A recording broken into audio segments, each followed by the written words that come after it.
Hi everyone, it's Achusi Kanku from Esports Africa News.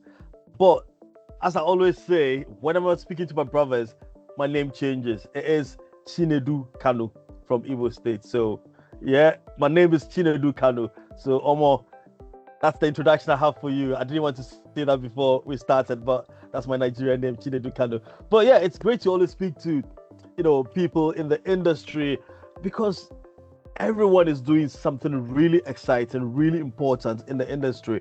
And this particular person we're going to speak to is because we have seen that esports in Africa has moved from one trajectory to the other, and mobile is the way to go.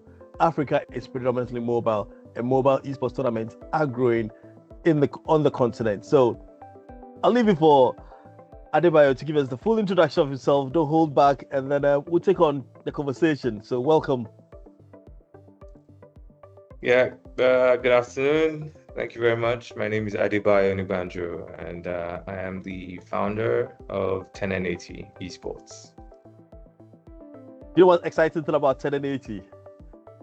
I like the reason of the name, the name, how the name was formed. I like it because you actually, what I was talking to you about me speaking to somebody back 4 or 5 years ago. It was one of the things I picked up because I asked what was 10N8E, and you kindly explained to me what 10N8E. So if you don't mind telling us what 10N8E is, please. Yeah, sure. So 10N8E actually we started back in 2000 during COVID. As my kids and I were playing a lot of video games, obviously, since nobody could go out. And we started trying to understand the gaming industry. And so my son and my daughter, my wife and I would spend time just kind of, where's the money, what was going on? And we found out there was something around gaming called esports. And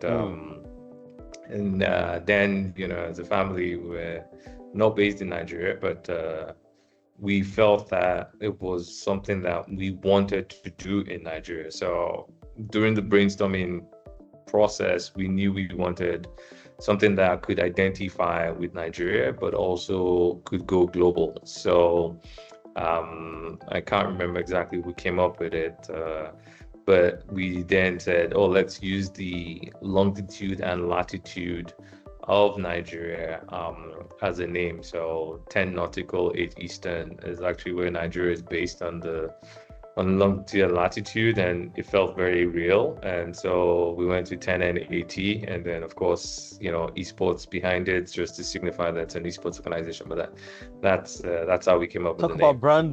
Talk about branding. It sells because ever since it's definitely you. Ever since I heard about it, is the best branding I think I've had so far because it gives the identity, the true identity, and this story will stick with everybody who hears you talk about it.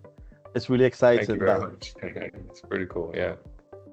So we're proud. It's Nigeria to the world. I mean, I think that's the idea, right? Chinedu is happy to hear from you. Absolutely, my brother. Absolutely. That's it. So, but let's go straight to the esports part of this conversation. We've seen what you've been doing, 10N8E, all your tournaments, great production, mobile esports, console esports, PC esports. How come you've sort of predominantly looked into mobile esports? First I would say I was just very fortunate. But I would also say, because we spent a lot of time trying to think about where we wanted to play, it gave us the opportunity to really try and, figure out a niche. So I would confess our very first esports related gaming tournament was actually a FIFA tournament. So it was console. I remember we partnered with a gentleman named Docs. So Docs at that time, in South Africa, at that time, he held the record for the longest FIFA play. Right, so I think he had played the FIFA game for 24 hours or something like that. Oh, wow. And so when we started, obviously, I was trying to figure out, people in the ecosystem. So we partnered with him. he was doing FIFA, obviously. So we did our first FIFA tournament. I actually think the winner came out from the southeast part of Nigeria. But just shortly after that, I was fortunate enough to visit Southeast Asia, and I saw the growth of mobile gaming. And if you've ever been to Southeast Asia, there's a lot of similarities in terms of the demographic, population, Vietnam, economic profile to Africa. And so, I immediately said, look, I want to go into mobile. And then, of course, Nigeria was also fortunate. We had a lot of other esports organizations that were already doing a lot of strong things in the console space, right? So we had, Game Evo, Game R. They were very big on the console space. So I felt, look, there was a niche that we could pivot to, even though then it didn't feel like the right decision, but based on that, we just felt like we'll go with mobile gaming. So we've always focused on mobile gaming, from PUBG Mobile to Free Fire, Mobile Legends, Call of Duty Mobile, Clash Squad games, Brawl Stars. So it's just been a natural, and I think we're fortunate enough as well that in this part of the world, a lot of people have those devices, right? And so if you think about it, you almost have a natural playing field. Absolutely. And we've been excited, not just about the fact that you're going mobile, it's about the production, what goes into what you present. We've had conversations with other people who say, well, the kind of production that Africans give is just experience you have, tabletop, 2 pieces, people gather around, and it's not a viewing thing. And obviously commercially, to get eyeballs on the tournament, to get investors to want to be part of it, is the production. Your monster parties are like crazy. Tell us about what goes into what you do. Yeah, I mean, look, at the end of the day, we think of esports as like any other sports, right? It's electronic gaming, but it's a sport. Like, we're all watching the World Cup right now. We like it as a product. It's entertainment, right? And so, for those of us that are actually not in the stadium, the product has to be presented to us in such an appealing way, and it's almost the same thing. Right, so we think of gaming. The players are there, they're playing. If you're fortunate, you have thousands of people in the room, but you really have a global audience. And so production became something that we knew we wanted to understand. We knew that, look, we need to be able to build the resources around it to be able to then get even non-gamers into it, right? I think if you look at the Nigeria, even Africa ecosystem, currently it's still very young, in the sense that people that actually consider themselves professional players. What we have is we do have a lot of people that play. I play on my phone. If you just walk through the airport, number of people that while they're waiting for their flights play. So there are lots of gamers naturally in Nigeria, but the esports scene is kind of seen as slightly different. The ultimate value is if we can increase the production, where casual gamers actually then see, I can spend time actually going to watch this guys play, or I can think of this as an event that I want to attend. I think that's the ultimate goal, because then it raises awareness around the game. Like when you speak to publishers, is a good example. They give you some of the numbers that they see on their servers for players that play their game in Nigeria, and it's quadruple times more than anything that we see in our community. So that means there are people sitting in their homes actually playing those games, but they don't identify, they're not part of the community, they don't come out or do anything, right? So I think part of the opportunity and challenge that we have is, as tournament organizers, is to marry the two together, right? So the people that are willing to be out there, part of the community, and the people that are casual gamers that just want to stay in their house, how do they, connect? How do they see that they belong into the same ecosystem? So yeah. So production is good. It makes it for better product, better viewing. We want our gaming events whether it's the ones we do on campus as the Game Fest or an actual physical LAN like we have tomorrow. We want it to be, people come out and have fun, right? Whether you're a gamer, whether you're not a gamer, it's an event, right? You think of musical concerts, right? People go to musical concerts. Yes, you go and enjoy the music and the performance, but you spend a lot of time also hanging out with your friends, catching up with old The friends vibe. that you see there, the vibe, exactly. So that's also what we're trying to create at some of these esports events. No, it's been classic because I think one of the interesting creatives that my colleague Cassie brought back the other time was a Monster Party. It was lovely. I always go like, I need to be in Nigeria on one of these events myself. So maybe Absolutely, sooner or absolutely. later, You're most I welcome. need to come do it myself, see it for myself. Yeah. How can we build the community better in terms of the athletes, the teams, and their engagement? Because tournament organizer, you do your best, you put up a production, you put up a tournament. If we look inside out, how do the teams organize themselves? Are they apart? Are they organizing themselves in a standard that is, presentable? Whereas, and the athletes, are they behaving or being professional athletes? Have we seen a difference in Nigeria over the years?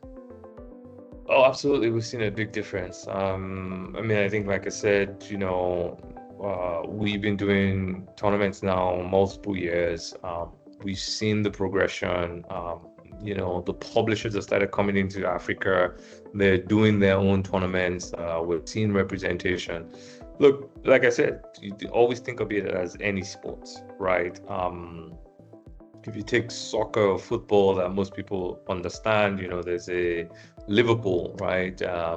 They buy players, and then they want to compete. It's the same premise. So we're seeing our esports teams being better structured. They're creating teams, they're actually practicing. They've started trying to create identities around themselves. They have team logos. Some of them have started building out their jerseys. They have team managers. And this is stuff we've seen over the last 5 years. Like, I think when we started, if you even look at some of our pictures from, the very first tournament, people just showed up in anything they liked, right? And one of the things we wanted to standardize was like, look, you're competing, right? Even the mindset of showing up and knowing that I'm wearing a jersey gives you a completely different, posture and, demographic and feel and because you feel like you're part of something, you have to deliver, right? So we started putting jerseys on the players. Last year, we started allowing them to customize some of the jerseys. And hopefully at some point, we as tournament organizers no longer make jerseys for teams, right? Because then they see it as their own, Okay. their own proprietary material, right? And so they create their own jerseys, but then they're showing up as a team. Now, I'll caveat that as well that, sports is a big business. It's very expensive, right? And these teams are mainly made up of students, right? So they're funding themselves. They're coming up with money to buy devices to be able to compete. They're coming up with money to be able to buy data to participate. They have to practice. Now you're asking them for jerseys. You're asking them, so the money, or the funding to be able to be a proper team is not fully there, right? A lot of these teams are probably making money from, the tournaments they participate, and the tournaments they participate don't have all the big prize pools yet. Like, we try, and I know it's still a far cry, but we try and support the players with accommodation, support for their transportation. We still put a prize pool, sometimes with jerseys, but we know it's not enough, right? But it's a whole ecosystem. It's got to balance. So our hope is that we are showing them what is possible, and the hope is also that they continue to get better, and they can, justify investments that will come into the sector, and hopefully, all tides rise and everybody gets to a spot where it's actually very commercially viable for everybody. That sounds really interesting because I have, like you said, if you look at the current pictures and the showdown people come along with is impressive. We did the kicks, the nicks, the hairstyles, because she did that production. I loved it. It was one of the greatest productions, so I really loved it. I'm just looking at Ghana, Nigeria. We've always had a good rivalry. We've always had a good relationship. And have you considered expanding this to other African countries? Yeah, so we actually have one of our tournaments. It's called La Coupe de Africana, which is a PUBG mobile tournament. It's actually a sub-Saharan African tournament where I think right now we have about 20 nations participate. Actually, the tournament just got adopted by PUBG Mobile, which means the champion of La Coupe de Africana gets an automatic qualification space into PMGO Africa, which is PUBG Mobile's biggest Africa tournament. So we do have that. We have Ghana participate. I know there've also been other tournament organizers like Game Evil. They've run a few FC tournaments between Nigeria and Ghana, which I think I watched that one. So look, but the other thing I will also caveat is, these teams are being made up of players from all parts of the country, right? Because you are competing globally, right? So there's really I know like the Esports World Cup, right? It's supposed to represent the nations, right? Or Esports Nations Cup. But I think individual teams, just like Manchester United, Liverpool, Barcelona, players from every part of the world, right? So I think the teams at that level, definitely they're recruiting the best possible players they can get, which I think is perfect because, for us, our goal and hope and prayer is that, we see an African team win one of these global championships, right? I mean, the money doesn't come to us, but the pride of being able to say, look, they went through our competition, they grew, and then they went on a global stage and won millions of dollars. And, because one of the things that I think sports does really well is it inspires a lot of people, right? So when you get a team from Africa go up on that stage, that's when you find out that a lot of these people that are actually playing will show up and say, wow, okay, so this is possible, right? And I think that's really the desire that we have to be able to say, look, let teams, let players, let people from here win and let other people see what's possible, right? I think people would joke when we were kids, our parents said, no, you can't play football. And then now parents sign their kids for multiple football classes, just because it's now obvious that, look, you can actually build a career out of it. And it's the same with esports. You can completely build a career out of esports. No, that's true. That's I think the main focus has always been with the gamers themselves, but in esports, there's more to the careers in esports. I'm talking to you like as a journalist. There are exactly. Your team is made up of production team, designers, all sorts of guys, sound engineers, all sorts of guys in there. So I think with your production, with what you do and many others do, it is spotlighting the opportunities in esports. We've not talked much about it. Maybe this is an opportunity for us to go behind the scenes, speak to some of your guys, their experience, their journey, and be able to tell their story better. Absolutely, would love that. Yeah. I mean, it's one of the things we have an incredible team, but again, they're all Nigerians. We're still all learning on the job. But what I would tell you is that it's not what we're giving them, right? It's really the passion, right? You see a lot of these kids that are passionate about this stuff, but they see it also as an opportunity to learn. And so for us, it's just to create that environment. I mean, tomorrow we have, potentially maybe 12 moderators from universities in Nigeria. They're going to act as observers. They're going to make sure people are not cheating, and that becomes, part of it, right? We have designers, we have graphic designers, we have production crew, we have camera crew, we have sound guys, all of these guys they're coming in, they're learning the game, they're learning how to video editors, graphic designers, right? So it's really anything you can tie it into like sports, right? You have the whole production around it. No, that's absolutely right. That's because you mentioned the profession, the observer. That is one I discovered more recently, the esports observer. Personally, I didn't know there was a role called observer, but then obviously the research and talking to a lot of people, that has become a role that I am keenly, interested in. I'd like to write a bit more about it and look into it. But we need to spotlight them. I think it will be one that I'll speak to Cassie and see if we can pick up these kind of professions, and then we'll be able to do something with it.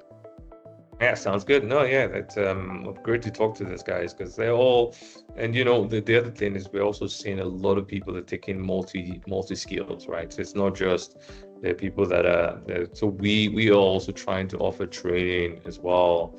Just come into the studio, spend time, learn, because we also have to build a bigger ecosystem, right? It can't be the same set of people, right? It doesn't scale that way. But if we train more people get the expertise. It's a bigger pool. They go into their own, their own school, their own region. They start cultivating a community. More people get aware. Again, like I say, it keeps raising all the tides and all boats rise. So one of the areas I like to look at, or we have been talking about, is diasporan Africans. Africa, the 55th country in Africa is diaspora.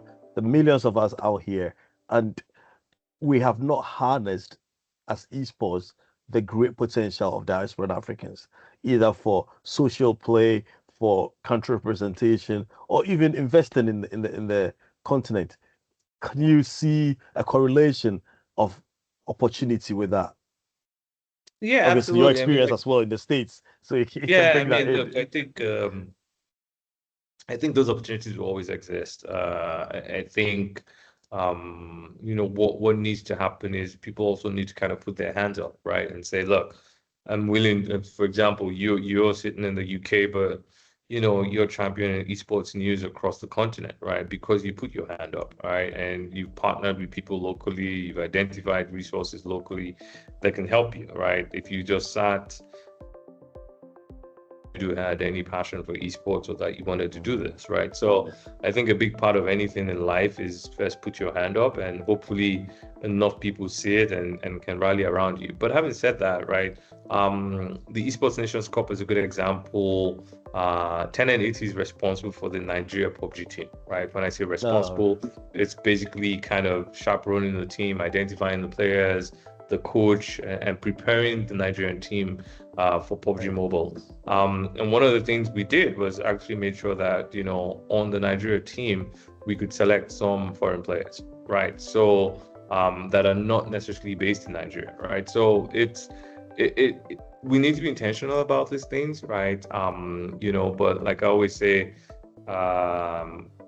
it takes a village, right? It's not just going to be us, right? And I don't think anybody in Nigeria is trying to make it, just about the people that are at home, right? It's really, and like I said, I think the few of the organizations as well that I know that Nigerians in the diaspora have invested in, either as a team or as an organizer or infrastructure.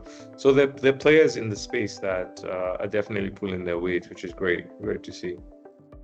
Yeah, no, so we'll go ahead and spotlight and connect as many athletes as possible. And me knowing now that you're involved with the PUBG team, we've been trying to document the journey of Africa in esports. We're actually working on a 6-part docu-series which involves a few tournaments, including EAN, EWC, FIFA, PUBG Mobile, and Call of Duty Mobile. But what I'd say is, these your tournaments, we offer ourselves, especially with Cassie being local to Nigeria, we offer ourselves that we want to help document, promote, and also give visibility to things that happen. And honestly, yourselves, Game, Evo, and can't remember the top of my head, but organizations like yourself have been very cooperative,